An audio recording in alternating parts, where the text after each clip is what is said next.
아멘.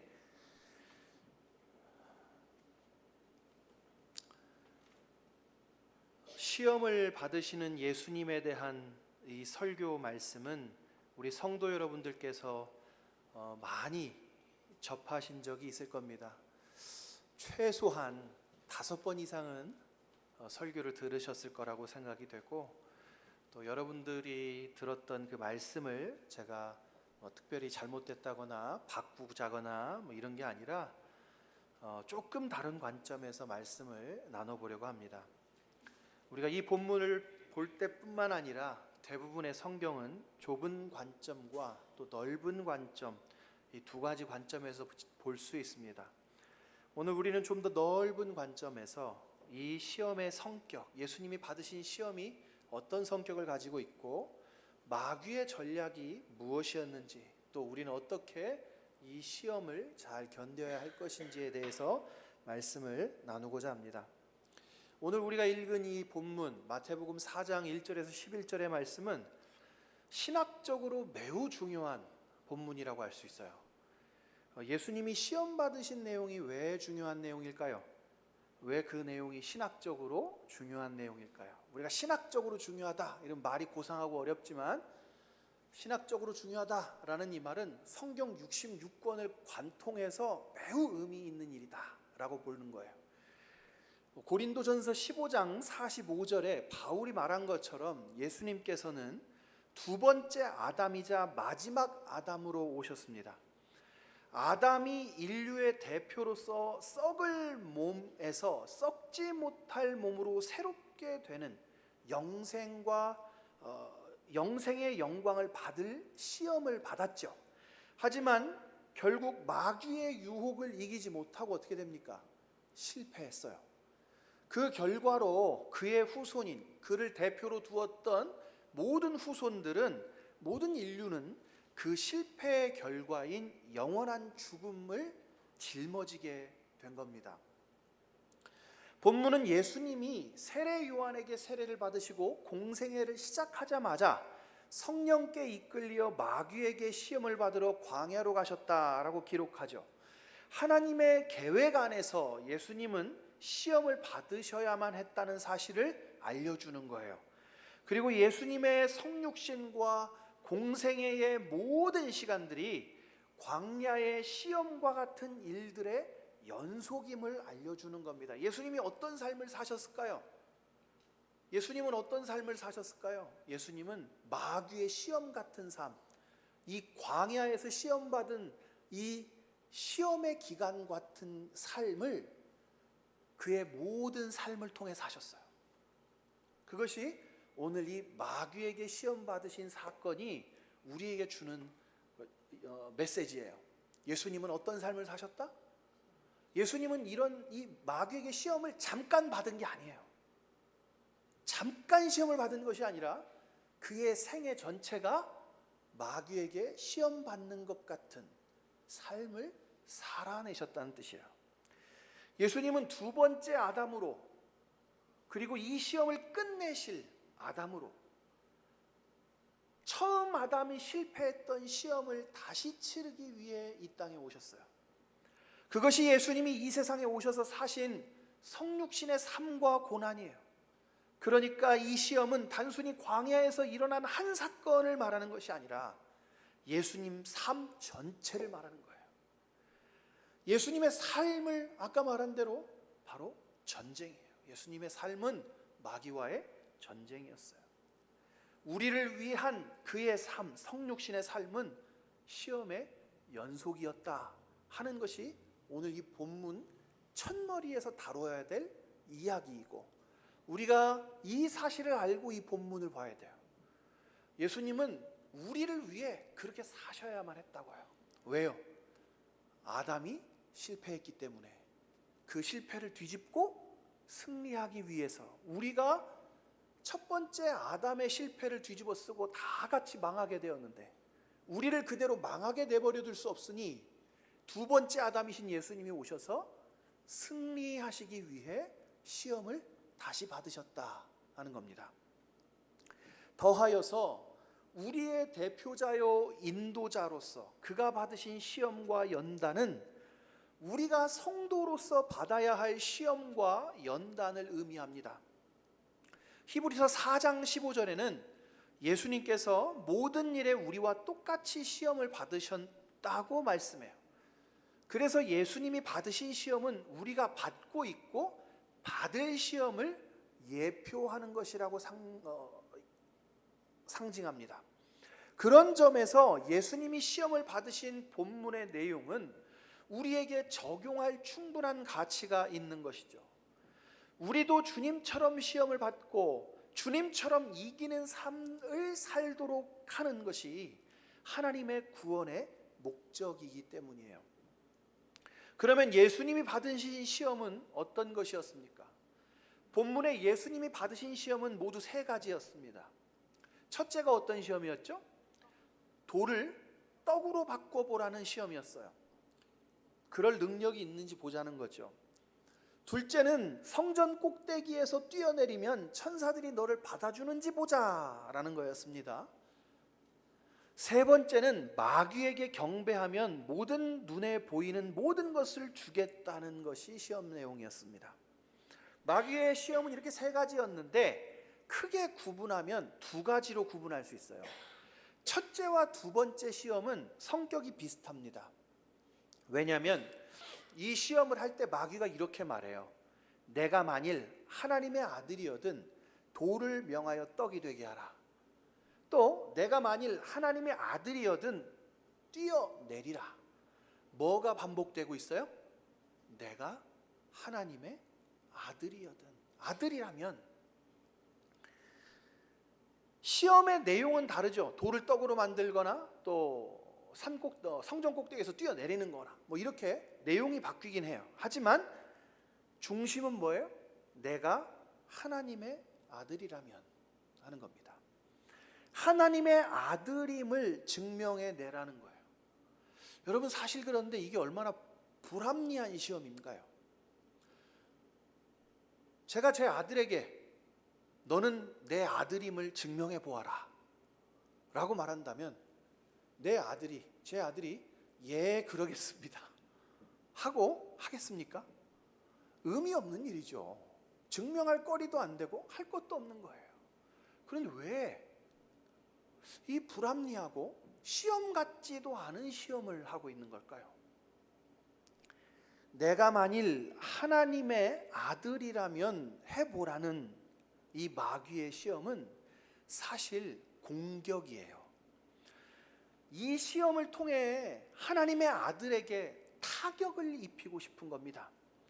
하나님의 아들의 사역을 중단시키고 싶은 거예요. 하나님의 아들이 이 시험을 받아 구세주의 역할을 포기하게 만들고 싶은 거예요. 이게 마귀의 본심입니다. 그런데 내가 하나님의 아들이라면 이라는 이 마귀의 시험이 어떻게 공격 무기가 되어서 예수님의 사역을 중단시킬 만큼 파괴적일 수 있을까요? 마귀의 시험은 굉장히 교묘해요. 여러분, 이 말을 뒤집으면 돌을 떡으로 바꾸지 못하면 예수님은 어떻게 되는 겁니까? 성전 꼭대기에서 뛰어내리지 못하거나 혹 뛰어내렸는데 죽는다면 예수님은 어떻게 되는 겁니까? 이 말은 사탄이 제시하는 일을 하지 못하면 예수님은 하나님의 아들이 아니라는 뜻이에요. 우리가 읽은 본문 바로 앞장에 예수님이 세례 요한에게 세례를 받으신 내용이 나와요. 3장 17장의 말씀을 읽어보겠습니다. 하늘로부터 소리가 있어 말씀하시되 이는 내 사랑하는 아들이요 내 기뻐하는 자라 하시니라. 요한에게 세례를 받으시자마자 성령이 비둘기같이 내려 예수님께 임하시고 하늘에서 소리가 나는 거예요. 이는 내 사랑하는 아들이요 내 기뻐하는 자라. 그리고 오늘 본문의 광야에서 시험 받으시는 내용이 바로 이어져요. 4장 1절의 말씀을 읽어볼까요? 그때 예수께서 성령에게 이끌려 마귀에게 시험을 받으러 광야로 가사. 그때 예수께서 성령에게 이끌려 마귀에게 시험 받으러 광야로 가셨다고 얘기했어요. 예수님은 하나님께서 내가 너를 사랑하고 기뻐한다라는 말을 듣고 어떻게 됐다고요? 성령께 이끌려서 광야로 시험 받으러 가셨어요. 여러분, 사랑한다는 말을 들었으면 무엇을 기대해요? 뭔가 좋은 게 나와야 되지 않겠어요? 선물이 나와야죠. 선물이 나와야죠. 저희 애들도 제가 사랑한다고 말하면 돌아보지도 않습니다. 주아야 사랑해, 유나야 사랑해, 그런 소리 하지 마, 이럽니다. 저희 큰놈 같은 경우는 빼빼로를 주면서 얘기를 해야 저를 바라봐요. 사랑한다고 했으면 뭔가 사랑을 표현하는, 사랑을 느낄 수 있는 무언가가 따라 나와야 되잖아요. 그런데 마귀가 나와요. 사랑한다면서 너는 내가 사랑하는 아들이요 내가 기뻐하는 자라. 그리고는 성령께서 마귀에게 인도해 가요. 여러분, 이게 이해가 되는 내용이에요?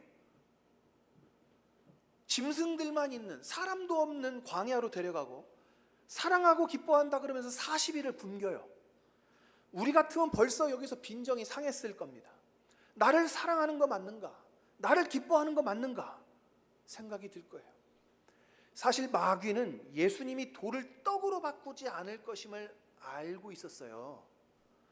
예수님은 마귀와 대척점에 있는 분이고, 마귀는 자기와 정반대편에 있는 예수님이 어떤 분인지 자기를 비춰서 너무 잘 알아요. 여러분, 하나님 백성들도 예수님 못 알아볼 때 마귀는 예수님 알아보잖아요. 예수님은 정확하게 알아봐요. 예수님을 어떤 분인지 너무 잘 알아요. 마귀 자신은 하나님께 불순종하는 존재죠. 예수님은 어때요? 불순종하지 못하는 분이에요. 자신이 그 점을 숨기지 못하고 부정할 수 없어요. 자신이 불순종하는 존재임이 확신하다면 정반대의 예수님은 하나님께 순종하시는 분임이 확실해요. 그래서 마귀는 이거 실패할 시험임을 알면서 노리고 한 거예요. 예수님이 절대로 돌을 떡으로 바꿀 리도 없고 성전에서 뛰어내리지도 않을 거라는 걸 알면서도 굳이 이걸 자기의 공격 무기로 내보인 거예요. 왜요? 마귀는 예수님이 시험에 빠지지 않을 것을 알면서, 그 시험을 받아들이지 않을 것을 알면서 시험해요. 그렇다는 것은 돌을 떡으로 바꾸어 넘어뜨리려 한 것이 아니라 이런 시험을 겪고 있는 상황, 그 상황 자체를 만드신 하나님과의 관계를 파고들었다는 거예요. 철저하게 계산된 시험이에요. 돌을 떡으로 바꾸든 뭐가 됐든 아무 중요한 게 아니고요, 사랑하는 자, 그 기뻐하는 자를 왜 여기 두시느냐는 거예요. 그거를 상기시키는 거예요. 야, 너는 하나님이 사랑하는 아들이고 기뻐하는 자라면 왜 여기 와 있니? 왜 너는 나한테 시험을 받고 있니? 이거예요. 돌을 떡으로 바꾸는 일로는 예수님을 시험할 수 없으나 예수님이 하나님의 사랑을 의심하게는 할 수 있다고 생각한 것 같아요. 예수님이 금식하면 굶주리시는 것처럼 그 마음도 아파하고 슬퍼할 것이기 때문이에요. 즉 심리적인 시험인 거죠. 마귀는 어떤 상황과 환경을 거기에 맞추고 예수님이 하나님의 아들임을 스스로 의심하고 부정하도록 코너에 몰고 공격한 거예요. 사실 이 말씀을 이해하지 못할 사람은 없어요. 왜냐하면 이거 우리에게 너무나 꼭 들어맞는 이야기거든요. 하나님이 여러분을 사랑한다는 말을 얼마나 많이 들었습니까? 그런데도 사업은 실패해요. 자식들은 재수와 삼수를 해도 또 떨어져요. 저희 어머니가 저희 아버지 몰래 교회에 헌금이 엄청나요. 제가 대학을 삼수하고요, 대학원을 사수했어요. 안 웃으시네요. 웃으라고 한 소리인데 같이 슬퍼해 주셔서 감사합니다. 나이를 먹어도 시집을 안 가고 집에 있고요, 심지어 취직도 잘 못해요. 노후를 위해 모아놓은 것은 사기를 맞았어요. 여러분, 이러면 하나님이 나를 사랑한다는 사실이 계속 믿어지나요? 예수님이 시험을 받으신 상황은 하나님이 나를 사랑하고 기뻐하신다는 선언과는 너무나 상반되는 장면이 벌어지는 거예요. 사랑한다면서. 여러분, 이것을 어떻게 이해해야 합니까? 이런 상황을 고려한다면 마귀의 시험을 우리말로 풀었으면 이런 거예요. 하나님이 너 사랑하는 거 맞아? 하나님이 너 기뻐하는 거 맞아? 그런데 너는 왜 이런 일 겪어?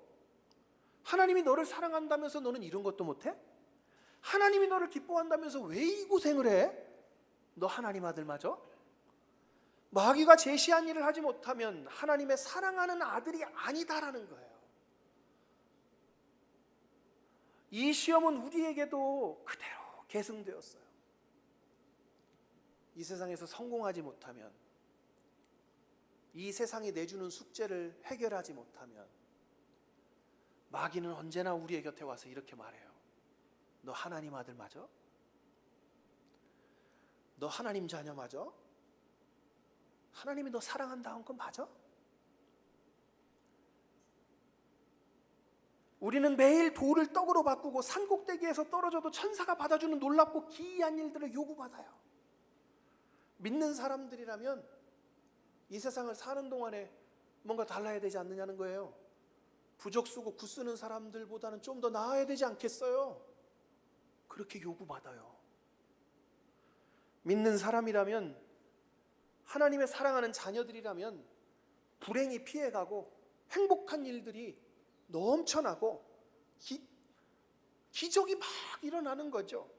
믿는 사람이 성공하지 못하거나 혹은 실패하고 망하면 믿음 없는 사람이 되고 죄가 있는 것이라고 생각해요.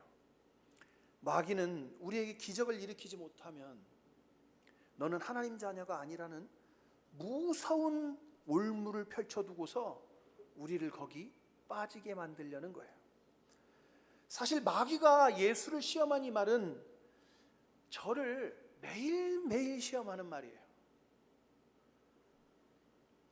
기적을 일으키지 못하면 너는 하나님의 아들이 아니라는 이 말은 저에게 너무나 큰 고통이에요.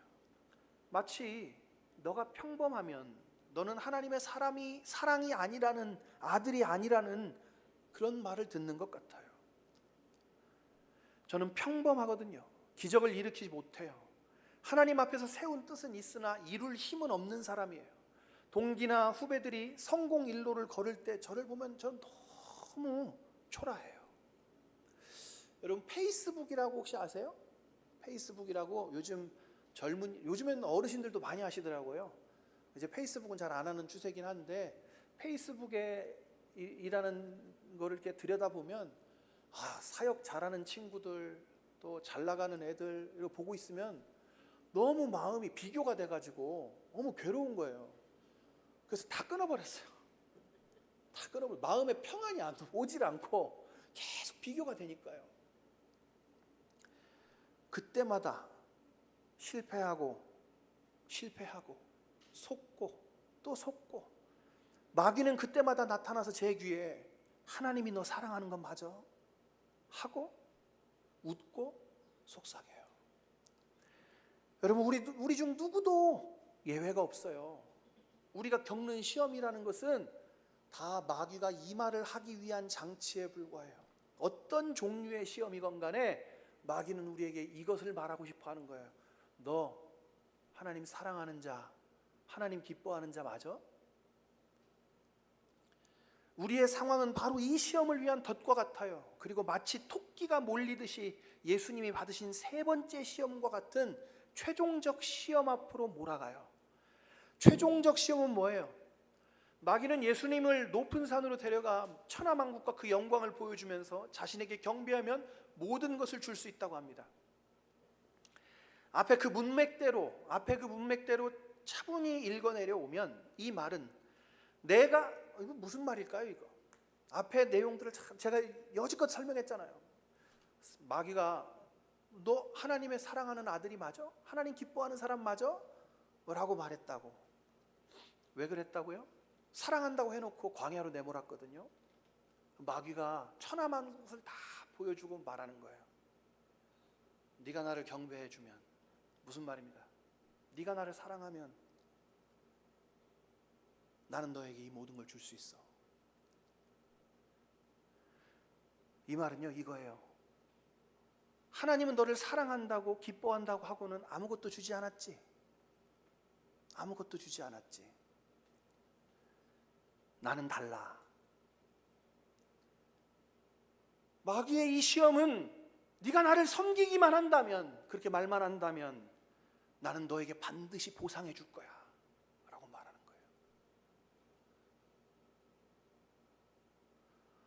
여러분, 하나님 잘 섬기면 복 받는다는 말 조심히 들어야 돼요. 사랑한다고 기뻐한다고 했는데 시험 받은 거예요, 예수님. 그게 우리 성도의 삶이에요. 마귀는 온전한 보상을 늘 약속해 줘요. 하나님 너한테 해준 거 하나도 없지? 나는 이거 다 줄 수 있어. 그게 세 번째 시험이에요. 그러니 어째요? 꿇어. 나한테 빌어봐. 여러분, 설교 시간에 하라는 대로 예배도 빠지지 않고 기도도 다 하고 예수님 예배도 잘 드리고 봉사 잘하고 나쁘지 않고 최선을 다했는데 하나님이 나한테 너무 야박한 거야. 나를 사랑한다면, 나를 기뻐한다면 내게 이럴 수는 없는 것이라고 생각돼요.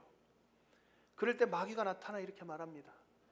우리가 너무나 듣고 싶었던 말, 하나님 꿈에서라도 하나님께서 내게 해주기를 바라는 그 말, 네 소원이 뭐야? 나는 너가 원하는 걸 모두 다 해줄 수 있어. 내가 너의 힘이 되어줄게. 그렇게 말해요. 성도 여러분, 우상 숭배가 딴 게 아닙니다. 이 마귀의 세 번째 제안에 네, 그렇게 해주세요. 내가 원하는 걸 주세요 라고 수락하는 것, 그게 우상 숭배예요.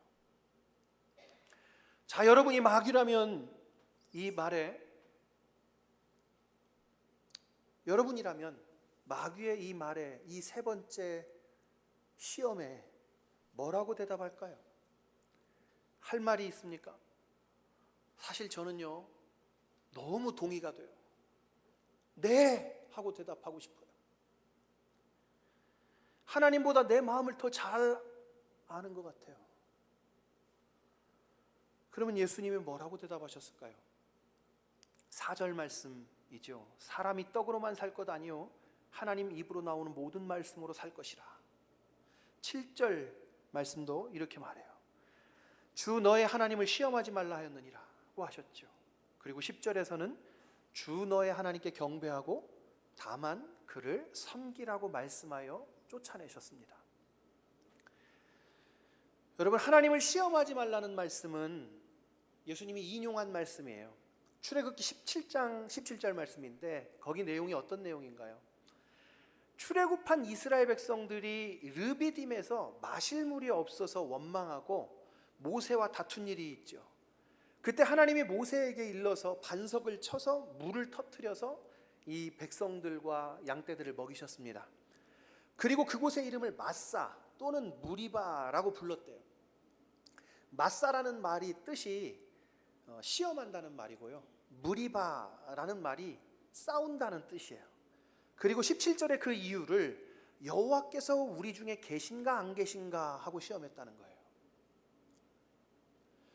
여호와께서 우리 중에 계신가 안 계신가 하고 막 다퉜다는 거예요. 야, 이거 계시는 거 아니야? 하나님 계신 거라면 야, 우리를 이렇게 물도 없는 곳으로 인도해 와가지고 다 죽이려? 다 굶주리게 만들고 이렇게 만든다고? 이런다는 거예요. 하나님이 진짜 계시다면 어떻게 우리에게 이런 일이 일어날 수 있어? 하고 다투더라는 거예요.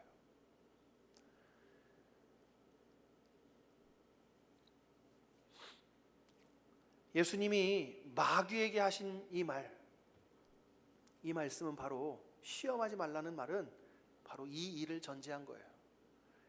떡은 사람이 사는데 필요한 모든 것을 포괄하는 거예요. 그냥 단순히 먹는 것이 문제가 아니고 우리 의식주 모든 것을, 우리의 모든 필요를 그냥 떡이라고 말하고 있는 거예요. 저와 여러분이 늘 부족하다고 여기는 그것, 하나님은 이스라엘 광야에서 먹을 물이 없어도, 먹을 음식이 없어도 하나님이 공급하시지 않았느냐고 말씀해요. 하지만 그 백성을 하나님은 늘 의심하고 하나님과 다퉜죠, 그 백성들이. 그래서 그 백성들이 얻은 게 무엇인가요? 40년을 광야에 헤매다가 죽어야 됐어요. 사람이 떡으로만 살지 않고 하나님 말씀으로 산다는 것을 믿지 못한 자들이 어떻게 됐다고요? 하나님 말씀으로 산다는 사실을 믿지 못한 자들이 결국에는 그 광야에서 죽어요. 하나님께서 나의 필요를 공급하시는 분이라는 예수님의 이 선언을 받아들이고 믿어야 돼요. 천하의 모든 것을 갖지 못해도, 내가 원하는 것을 손에 주지 못해도 하나님께서 나의 쓸 것을 채우시는 분이시니 나는 부족함이 없다는 고백을 마귀가 여러분에게 시험할 때마다 대답할 수 있어야 되는 거예요. 우리의 인생을 통해 받은 제일 첫 번째 근본적인 시험이 이것일 것입니다. 사람은 결핍에 예민한 존재예요. 아담이 시험에 실패하고 가장 먼저 느낀 게 뭘까요? 가장 먼저 느낀 게 결핍이에요. 불만족이에요. 아담이 시험에서 실패하고 제일 먼저 뭐가 보였어요? 벌거벗고 있던 자신의 모습들을 보고 부끄러워했어요. 부족하게 여겼어요. 벗고 살아도 아무 문제 없던 사람들이 그때야 자신의 벗은 모습 자체가 문제가 있다고 생각했다고요. 그래서 나뭇잎으로 옷을 해 입잖아요. 그거 필요를 못 느끼던 거예요. 아담은 그때부터 자신의 모습에서 결핍을 느꼈어요. 가장 완전한 피조물이 자신에게 부족한 것을 느낀다는 것이 얼마나 고통스러운 일입니까? 여러분, 우리는 아무리 가져도 불만족해요. 아무리 먹어도 부족하고, 이 결핍과 불만족성을 이용한 게 마케팅이에요. 여러분, 물건 만들어 팔 때 급을 나눠요. 급을. 완전한 물건 하나만 만들어 갖고 팔면 되지. 제네시스도 막 등급이 여러 개가 있잖아요. 왜 그렇게 만드는지 아세요? 돈 없는 사람들은 조금 싼 거 사라. 아니에요. 그런 게 아닙니다. A급, B급, C급 나눠서 부족함을 느끼는 거예요. 나는 C만 있어도 되는데, 나는 제네시스 C급만 있어도 되는데, 이게 B급보다 모자라다네? B급은 A급보다 모자라다네? 모자란 걸 살 수는 없지 하고 맞지도 않는 A급을 사는 거예요. 내게 필요도 없는 건데 저보다 모자라 보여요. 그래서 내게 딱 맞는 것인데도 최고 등급에 비하면 모자란 것에 불과하니까 제일 비싼 것을 제일 좋은 것이라고 생각하는 거예요. 그래서 그렇게 소비하는 거예요. 하지만 예수님의 대답, 사람이 떡으로 사는 것이 아니고 하나님 말씀으로 산다는 예수님의 이 대답은 아담의 결핍을 치료해요. 하나님의 말씀으로 산다는 말씀을 믿을 때 우리는 어떻게 돼요? 모든 결핍에서 자유하게 돼요. 하나님의 말씀은 부족함이 없거든요. 하나님의 말씀은 우리를 완전하게 충만하게 하거든요. 더 이상 결핍과 불만족의 문제로 자신을 괴롭히지 않게 돼요. 사단이 시험할 수도 없어요. 마지막으로 본문 4장 10절에 주 너의 하나님께 경배하고 다만 그를 섬기라 하신 이 말씀은 마귀가 온 세상과 만물을 자기 것인 것처럼 원하는 모든 것을 주겠다고 말하고 있지만, 예수님은 이 세상의 진정한 주인은 하나님이시고 마귀는 하나님의 허락하신 범위 안에서만 활동할 수 있을 뿐이라는 사실을 말한 거예요. 즉, 다 준다는 그 말은 거짓말이죠. 마귀는 하나님의 허락한 것만 줄 수 있어요. 그것이 무엇이든지요. 그러니 참된 주인에게만 경배하는 것이 옳다는 거예요. 우리가 마귀의 시험을 이기려면 예수님의 말씀하신 그 말씀을 믿는 믿음이 있어야 돼요. 우리의 필요를 채우실 수 있는 분이 하나님뿐이라는 믿음, 하나님은 어느 때든 나를 사랑하고 기뻐하신다는 믿음, 하나님은 온 세상과 역사의 주인이심으로 하나님을 의지하고 하나님을 경배하는 것이 인생의 본분이라는 믿음. 여러분, 이 믿음 예수님도 그렇게 믿으셨어요. 예수님도 그렇게 믿으셨다고 믿음의 고백을 한 거예요. 그 믿음의 고백으로 마귀의 시험을 이겨내신 거예요. 이 믿음이 우리를 우상 숭배로부터 건지고 하나님 앞에서 살게 하는 겁니다.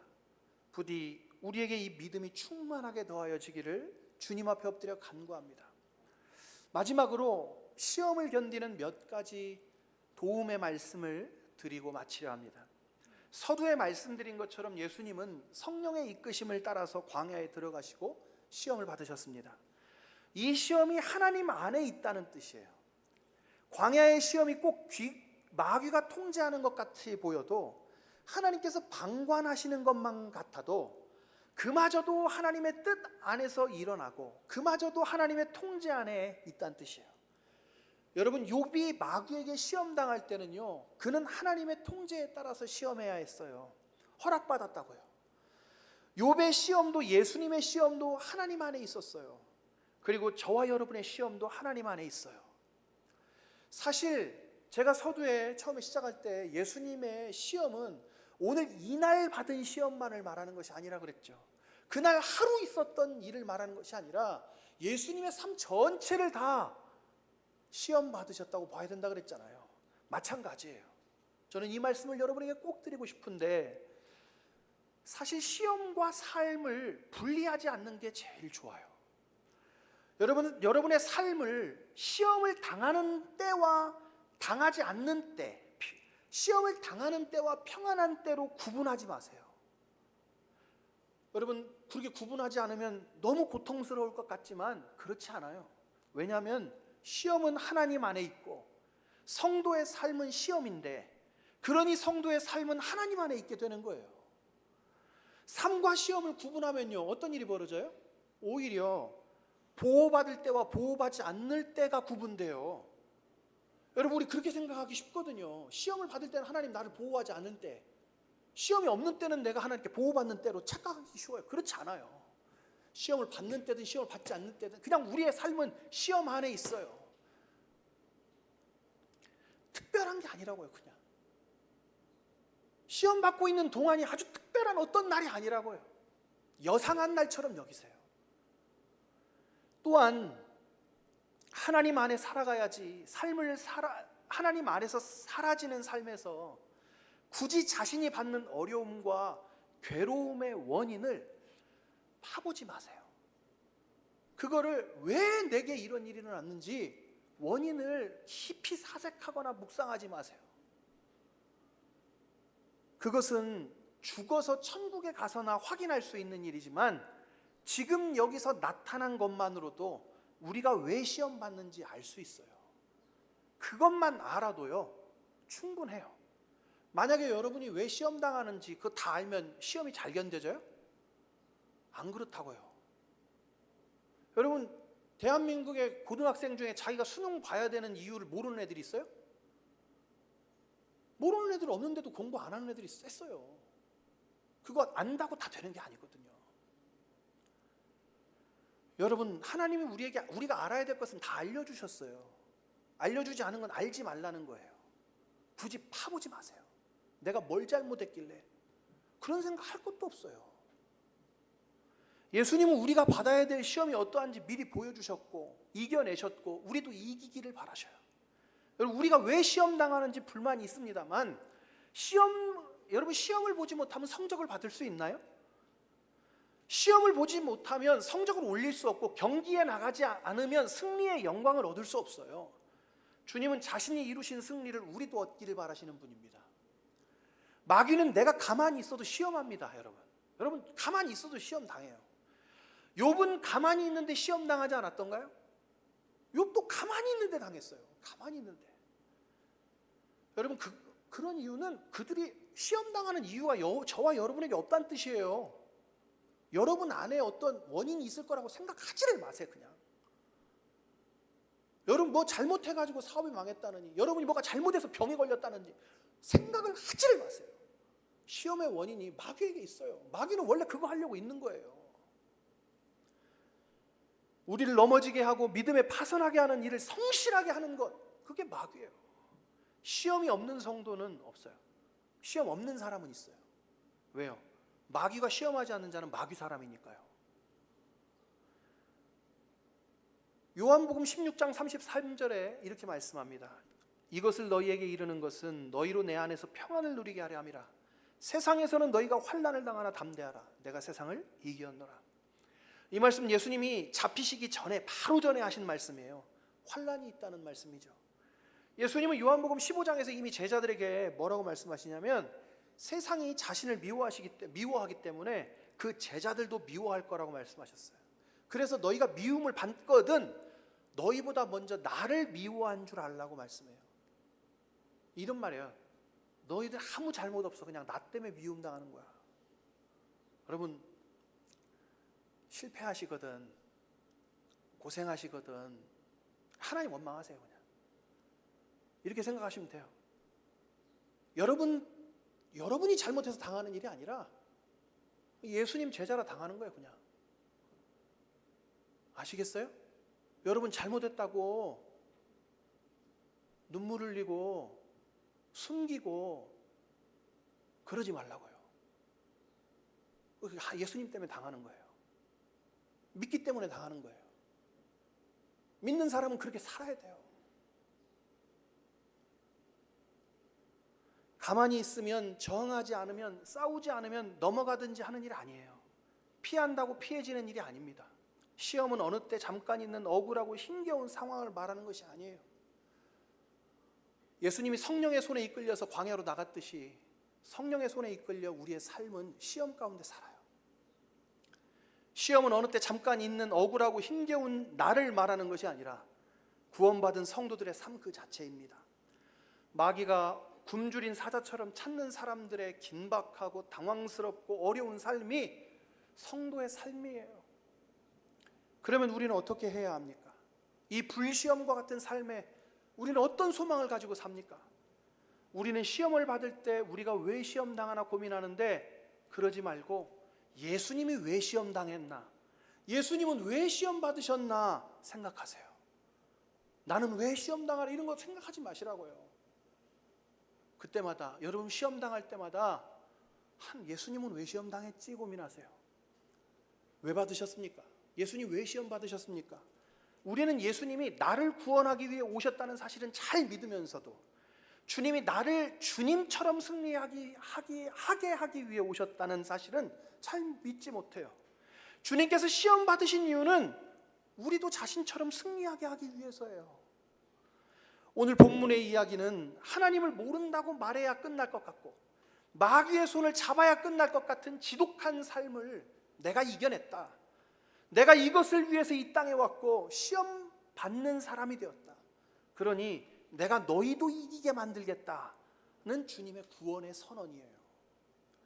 마지막으로 시험을 받을 때 가장 주의할 것은 사랑을 의심하지 않는 겁니다. 서두에 말씀드린 것처럼 하나님의 아들이라면의 함정에 주의하라는 거예요. 예수님은 하나님의 사랑받는 아들로 광야에 나가 시험 받으셨어요.